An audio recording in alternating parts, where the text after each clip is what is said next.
U.S. Attorney General Merrick Garland made a surprise trip to Ukraine on Friday, where he reaffirmed the United States' commitment to hold Russia accountable for war crimes. Also on Friday, President Biden pledged another $400 million military aid package for Ukraine.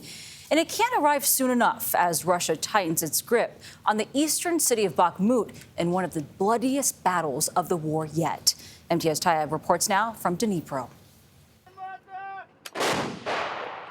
The battle for Bakhmut has for months been a symbol of Ukraine's ability to outwit and outgun Russia's military and mercenary might.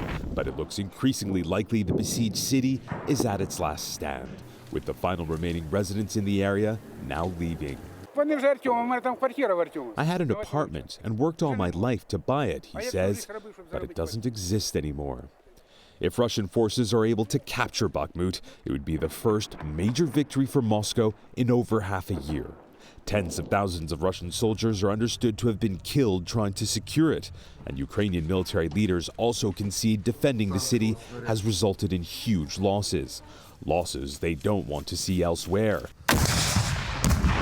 These drills along the northern border with Belarus follow warnings the Kremlin is planning a renewed offensive this spring.